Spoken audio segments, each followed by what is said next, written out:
Hello friends, स्वागत है आपका मेरे यूट्यूब चैनल पर।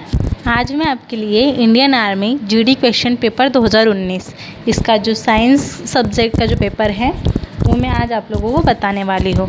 मैंने इससे पहले जो बताया वो जीके के क्वेश्चन थे। आज मैं आपको साइंस के क्वेश्चन बताने वाली हूँ। तो बिना देर किए स्टार्ट करते हैं हमारा वीडियो।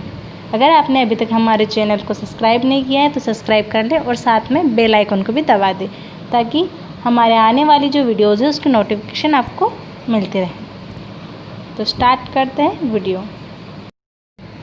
तो स्टार्ट करते हैं हमारा वीडियो। आज का हमारा पहला प्रश्न है, एक युवा स्वस्थ आदमी के दिल की धड़कन की दर क्या होती है? ऑप्शन है आपके पास 50 बार, 72 बार, 108 बार या नन ऑफ दिस, इनमें से कोई नहीं। यानी हमारा जो दिल है वो कितनी बार धड़कता है? तो सबको पता ही होगा कितनी बार धड़कता है, 72 बार धड़कता है ना। इसका सही आंसर है 72 टाइम।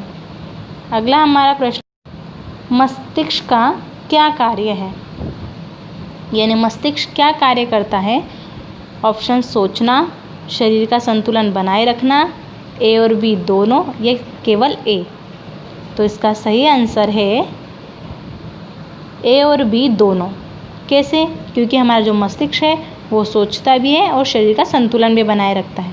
मैं आपको बता देती हूँ किस प्रकार से।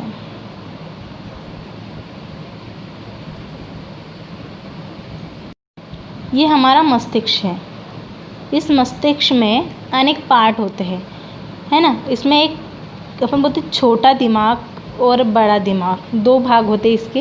वैसे 3 होते हैं लेकिन अधिकतर हम 2 को जानते हैं, जिसमें से हमारा जो 2 भाग में से हमारा जो बाया वाला भाग है, लेफ्ट हैंड साइड वाला है, वो हमारे राइट हैंड साइड वाली बॉडी को कंट्रोल करता है, और जो दाया भाग है यानी राइट हैंड साइड है वो हमारे बाएं भाग को यानी लेफ्ट हैंड साइड को कंट्रोल करता है। इस प्रकार क्रॉस में हमारे जो दिमाग है वो हमारे शरीर को, हमारी बॉडी को कंट्रोल करता है। इसके बहुत से पार्ट हैं। मैं आपको जब डिटेल में साइंस सब्जेक्ट पढ़ाऊँगी उसमें आप लोगों को मस्तिष्क के बारे में पूरी जानकारी दूंगी। मुझे आशा है ये समझ में आया होगा हमारे मस्तिष्क के बारे में। तो मस्तिष्क का क्या कार्य है? सोचना और शरीर का संतुलन बनाए रखना। हमारे पूरे शरीर का संतुलन बनाए रखता है। अब अगला प्रश्न है हमारा, रक्त किससे शुद्ध होता है? ऑप्शन है फेफड़े, हृदय, किडनी या सभी। तो इसका सही आंसर है सभी। सभी कैसे? आप लोगों को मैं बता देती हूँ। जो हमारे फेफड़े हैं वो क्या करते हैं? गैसों का आदान प्रदान करते हैं, यानी कार्बन डाइऑक्साइड को निकाल लेते हैं और ऑक्सीजन को रख लेते हैं खून में से, रक्त में से। तो ये भी एक पार्ट हुआ रक्त को शुद्ध करने वाला। हृदय भी क्या करता है? जो हमारे शरीर की जुड़ी हुई जो नसें हैं जैसे शिराएं और धमनियाँ, तो धमनियों में शुद्ध रक्त भेजता है और शिराओं में अशुद्ध रक्त। तो हृदय भी कार्य करता है। उसके बाद है किडनी। ये जो किडनी है ये मानव शरीर का एक महत्वपूर्ण अंग है। जो मानव जीवन प्रदान करने के लिए विभिन्न कार्य करती है। किडनी हमारे रक्त से अपशिष्ट पदार्थों और जो पानी होता है, अवांछनीय पानी होता है, उसको अलग कर देता है। तो इसका ये जो तीनों ऑप्शन है ये हमारे रक्त को शुद्ध करने में सहायक है। अब अगला प्रश्न है हमारा, तापमापन दिखाने के लिए थर्मामीटर में किसका प्रयोग होता है? ऑप्शन है लेड, पारा, चांदी, इनमें से कोई नहीं। तो इसका सही आंसर है पारा। पारा कैसे होगा? जो हमने थर्मामीटर देखे हैं, देखो मैं बता देती हूँ आप लोगों को। बहुत से प्रकार के थर्मामीटर होते हैं लेकिन इसमें मैं आप लोगों को 3 प्रकार के बताऊँगी। इसमें देखो, ये जो थर्मामीटर है इसमें डिग्री सेल्सियस में भी नापा जाता है और डिग्री फ़ारेनहाइट में भी। तो इसमें क्या होता है? अंदर पारा होता है। तो ये पारा क्या करता है? जैसे हमारा तापमान शरीर का बढ़ता है वैसे वैसे जो पारा है वो बढ़ता जाता है, और अगर कम है तो क्या होता है? नीचे घटता जाता है ना। और दूसरा है हमारे पास जो अभी चल रहा है जो टेक्निकल जो अभी निकला है वो वाला, जो भी डिजिटल निकला है अभी यूज़ हो रहा है बहुत ज़्यादा। हाँ, तो ये डिजिटल वाला है। उसके बाद है हमारा इलेक्ट्रॉनिक वाला। इसका भी उपयोग बहुत किया जाता है। ये फ़ारेनहाइट में होता है। इसका उपयोग हम फ़ारेनहाइट में करते हैं हमारे शरीर का नापने के लिए। तो तापमान दिखाने के लिए थर्मामीटर में किस चीज़ का उपयोग होता है? पारे का उपयोग होता है। अब अगला है हमारा, इनमें से किन जानवरों के समूह का खून ठंडा होता है? नंबर 1 है क्रो, केचुआ, मेंढक। केचुए का और मेंढक का तो खून ठंडा होता है, लेकिन क्रो का ठंडा नहीं होता। बी वाला है मेंढक, क्रो, व्हेल। इसमें भी क्रो आ गया, मतलब ये ऑप्शन भी गलत हो गया। अगला है पेंगुइन, सैलेमेंडर या बंदर।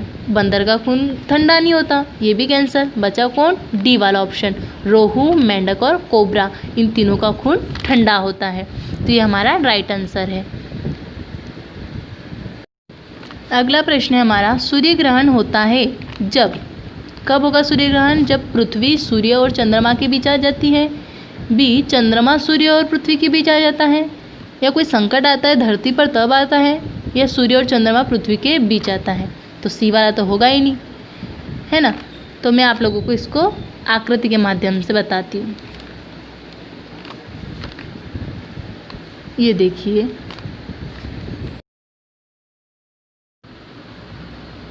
अब इसमें देखिए, इसमें क्या हो रहा है कि जैसे सूर्य का प्रकाश पृथ्वी पर आ रहा है, तो जो चंद्रमा है वो उस प्रकाश को बीच में ही रोक ले रहा है। पूरा प्रकाश पृथ्वी पर नहीं पहुंच पा रहा, तो क्या होगा? इसकी परछाई गिरेगी। जब हम चलते हैं रास्ते से, तो नीचे अगर हमारे नीचे कोई वस्तु रखी है और हमारी उसमें परछाई पड़ रही है, तो सूर्य का प्रकाश गिरेगा क्या? नहीं गिरेगा। तो उसी प्रकार इस चंद्रमा की जो परछाई है वो पृथ्वी पर गिरती है, जिसके कारण लगता है हमें कि सूर्य ग्रहण हो गया है। तो कब होगा सूर्य ग्रहण? जब सूर्य और पृथ्वी के बीच में कौन आएगा? चंद्रमा आएगा, तब सूर्य ग्रहण होगा। अब बात रही चंद्र ग्रहण की। चंद्र ग्रहण कब होगा, मैं वो भी बता देती हूँ। जब सूर्य और चंद्रमा के बीच पृथ्वी आएगी, तब चंद्र ग्रहण होगा। कैसे? सूर्य का प्रकाश पृथ्वी पर आ रहा है, लेकिन चंद्रमा तक पहुँच पा रहा है कि वापस रिटर्न? उधर से नहीं, क्योंकि इसकी परछाई जो है वो चंद्रमा पर पड़ रही है। तो इस कारण ऐसा लग रहा है कि चंद्र ग्रहण हो रहा है। तो चंद्र ग्रहण कब होगा? जब चंद्रमा और सूर्य के बीच कौन आएगा? पृथ्वी आ जाएगी, तब चंद्र ग्रहण होगा। मुझे आशा है ये समझ में आ गया होगा। तो हमारा सही आंसर क्या है? बी वाला, चंद्रमा सूर्य और पृथ्वी के बीच आ जाता है, तब सूर्य ग्रहण होता है। अगला है हमारा, बिजली का अच्छा सुचालक कौन है? किससे अच्छे से बिजली प्रवाहित की जा सकती है? ऑप्शन नंबर 1 कांच, बी कागज, सी तांबा या डी पानी। तो कांच तो होगा ही नहीं, क्योंकि कांच से अच्छे से हम जो बिजली वो प्रवाहित नहीं कर सकते। हमारे घर में कांच की वायर है क्या? नहीं। कागज़ की भी नहीं है, क्योंकि कागज़ से भी विद्युत प्रवाहित नहीं की जा सकती। उसके बाद पानी, डी वाला। पानी, हम पानी की पाइप बिछा के रखे क्या हमने हमारे घरों में बिजली के लिए? नहीं। तो इसका ऑप्शन है सी तांबा। तांबा इसका सही आंसर होगा। देखिए, ये जो वायर दिख रही है, इसमें सफ़ेद जो तार दिख रहे हैं ना, ये तांबे से बने हुए हैं। तो हर वायर में तांबे के तार होते हैं, जिससे जो विद्युत है वो प्रवाहित होती है, आसानी से, सरलता से प्रवाहित की जा सकती है। अगला प्रश्न है हमारा, बेरी-बेरी रोग किस विटामिन की कमी से होता है? Vitamin A, vitamin B, vitamin C, vitamin D. तो इसका सही आंसर है विटामिन बी। विटामिन बी की कमी से बेरी-बेरी रोग होता है। बेरी-बेरी रोग क्या है? इससे क्या होता है भाई? तो इससे होता है पैरों में सूजन आ जाती है, शरीर में जलन होने लगती है ना। इस प्रकार इसके लक्षण है। विटामिन ए से रतौंधी होता है, तो ये भी नहीं होगा। विटामिन सी से स्कर्वी होता है, सी स्कर्वी, ए रतौंधी, बी बेरी-बेरी, बी भी आ रहा है दोनों में, तो इस प्रकार हम याद रख सकते हैं। और डी से रिकेट्स। तो इन विटामिनों की कमी से अलग अलग रोग होते हैं, जिसमें बेरी-बेरी रोग किसकी कमी से होता है? विटामिन बी की कमी से। अगला है हमारा, एटीपी क्या है? तो एटीपी क्या है? ऑप्शन है हमारे पास adenosine tetraphosphate, adenine triphosphate, adenosine triphosphate, या इनमें से कोई नहीं। तो इसका सही आंसर है बी वाला। तो जो ये एटीपी क्या है? Adenine triphosphate. अब एडेनिन ट्राइफॉस्फेट के बारे में आपको बताती हूँ कि जो एडेनिन ट्राइफॉस्फेट है यानी एटीपी है, वो जीवों में हो रही अनेक रासायनिक प्रतिक्रियाओं में भाग लेने वाले कार्बनिक यौगिक है ना, जिसमें एडेनिन, राइबोस और 3 फास्फेट वर्ग होते हैं। कोशिकाओं की विभिन्न क्रियाओं के लिए ऊर्जा उत्पन्न करने में इनका विशेष महत्व होता है। अगला प्रश्न है, इनमें से कौन सा नियम अर्नस्ट हैकलन द्वारा दिया गया था या दिया गया है? नंबर 1 वंशगति का नियम, बायोजेनेटिक का नियम, प्रभुत्व का नियम या पृथक्करण का नियम। तो इसका सही आंसर है बायोजेनेटिक का नियम। बायोजेनेटिक का जो नियम है वो नियम दिया था अर्नस्ट हैकलन ने। ये बायोजेनेटिक के नियम को भी मैं डिटेल में पूरी तरह से समझाऊंगी। अगला प्रश्न है, बर्फ़ के पिघलने का तापमान कितना होता है, यानी बर्फ़ किस तापमान पर पिघल सकता है? आपके ऑप्शन है 100 degree Celsius, 4 degree Celsius, 0 degree Celsius या 5 डिग्री सेल्सियस। तो इसका सही आंसर है 4 डिग्री सेल्सियस। 4 डिग्री सेल्सियस पर हमारा जो बर्फ़ है वो पिघलता है। अगला प्रश्न है हमारा, हीमोग्लोबिन किस में पाया जाता है? ऑप्शन है नस, मूत्र, रक्त या एड्स। तो एड्स तो एक वायरस है, उसके बाद नस तो होगा नहीं, नस में क्योंकि खून होता है, तो सही आंसर है रक्त, यानी रक्त में क्या होता है? हीमोग्लोबिन होता है। तो मैं आपको हीमोग्लोबिन के बारे में कुछ बता देती हूँ। तो हीमोग्लोबिन जो है वो हमारे शरीर की रक्त कोशिकाओं में मौजूद एक लोह युक्त प्रोटीन है ना, जिसे हम आयरन बोलते हैं। तो एक लोह युक्त प्रोटीन है। ये हमारे शरीर में ऑक्सीजन के प्रवाह को संतुलित करता है, यानी हमारे शरीर में जो ऑक्सीजन प्रवाहित होती है उसको ये कंट्रोल करता है हीमोग्लोबिन। इसका मुख्य काम जो है वो है हमारे फेफड़ों से ऊतकों तक ऑक्सीजन पहुंचाना, ताकि हमारी जो जीवित कोशिका है वो सही काम कर सके। अब इसमें जो है कि जो पुरुष है, पुरुषों में हीमोग्लोबिन की जो मात्रा होती है वो होती है 14 से 17 ग्राम पर 100 मिलीलीटर, यानी 14 से 17 ग्राम 100 मिली पर 100 मिलीलीटर। और जो महिलाएं हैं, महिलाओं में इसकी मात्रा होती है 13 से 15 पर 100 मिलीलीटर। और पुरुषों में शिशुओं में जो बच्चे होते हैं उनमें इसकी मात्रा होती है 14 से 20 ग्राम, 14 से 20 ग्राम पर मिलीलीटर। तो पुरुषों में 14 से 17, महिलाओं में 13 से 15 और बच्चों में 14 से 20 पर मिलीलीटर इसकी मात्रा होती है। इस प्रकार से हमारे शरीर में जो हीमोग्लोबिन है वो उपस्थित रहता है। अगला प्रश्न है हमारा, एक परमाणु के नाभिक में क्या होता है? तो जो परमाणु होता है, परमाणु के नाभिक में क्या होता है? इलेक्ट्रॉन और न्यूट्रॉन, इलेक्ट्रॉन और प्रोटॉन, प्रोटॉन और न्यूट्रॉन या केवल न्यूट्रॉन। तो इसको हम आकृति के द्वारा समझते हैं। तो ये जो है ये है परमाणु का नाभिक, और परमाणु के नाभिक में होते हैं न्यूट्रॉन और प्रोटॉन, है ना। न्यूट्रॉन और प्रोटॉन होते हैं परमाणु के नाभिक में। और जो इलेक्ट्रॉन होते हैं वो क्या करते हैं? चक्कर लगाते हैं इनके चारों ओर।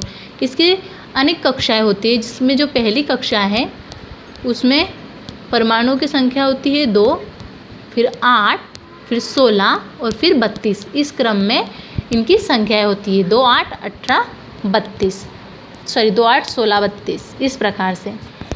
तो प्रोटॉन जो परमाणु है, परमाणु के नाभिक में क्या होता है? प्रोटॉन और न्यूट्रॉन होता है। याद रखना, इलेक्ट्रॉन अंदर नाभिक में नहीं होता। इलेक्ट्रॉन क्या करता है? भूली भटकी आत्मा की तरह चक्कर लगाते रहता है नाभिक के चारों ओर।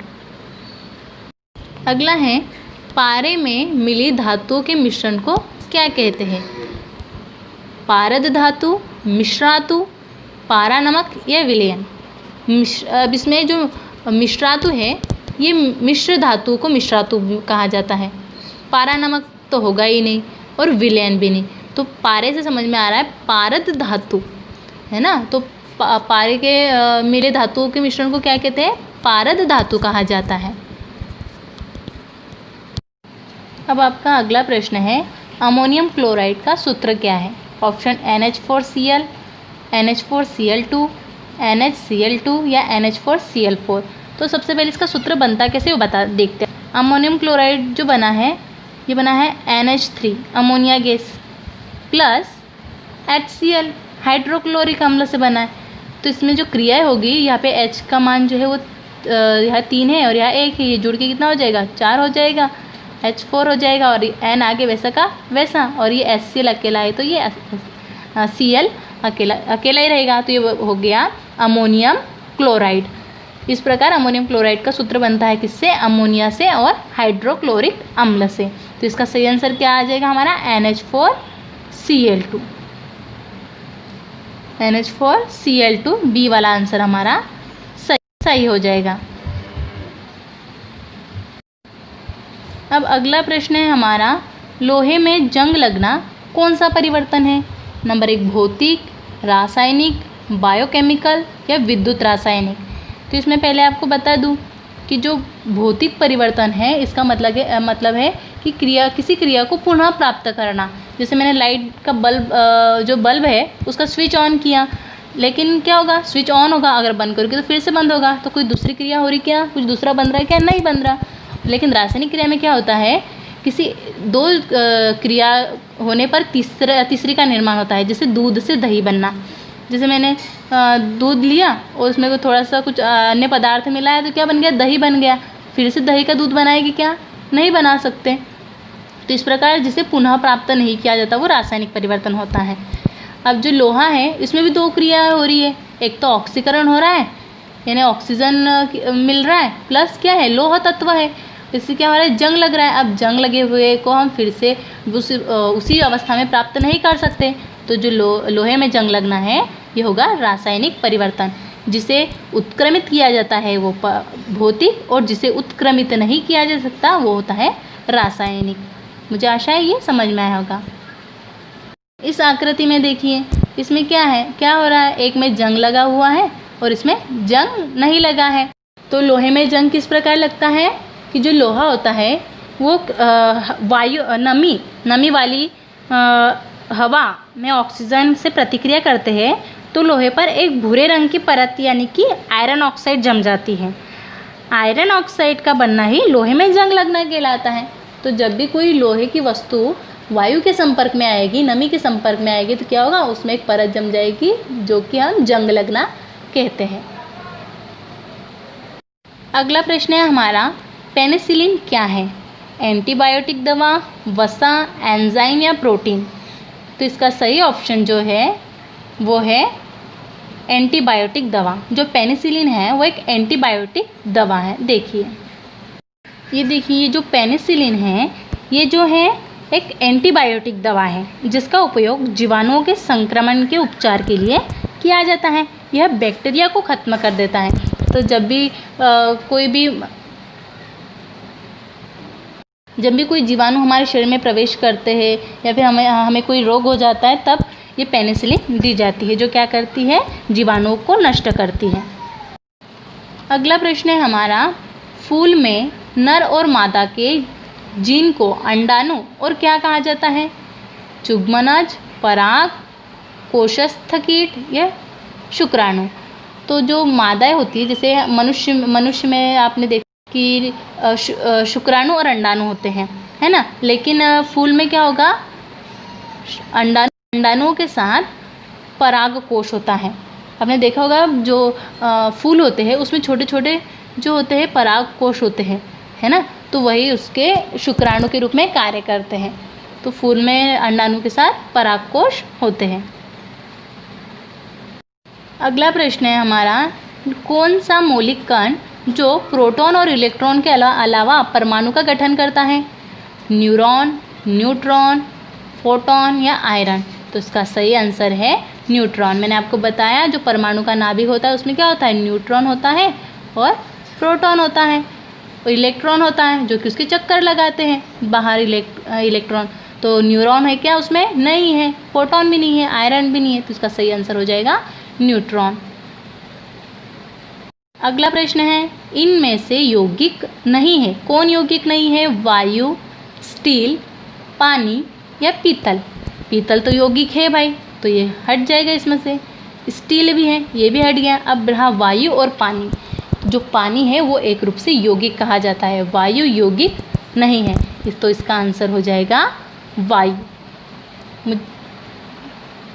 मुझे आशा है कि आप लोगों को ये जो प्रश्न बताए मैंने आज वो बहुत ही अच्छे से समझ में आ गए होंगे और आपको मेरा वीडियो बहुत अच्छा लगा होगा। अगर अच्छा लगा तो प्लीज़ कमेंट ज़रूर कीजिए। मुझे अच्छा लगता है आप लोगों के कमेंट्स पढ़ना। थैंक यू मेरे वीडियो को लास्ट तक देखने के लिए। मेरे वीडियो को लाइक और शेयर ज़रूर करें और साथ में मेरे चैनल को सब्सक्राइब कर लें ताकि आने वाली जितनी वीडियोज़ है उसकी नोटिफिकेशन आपको मिलती रहे।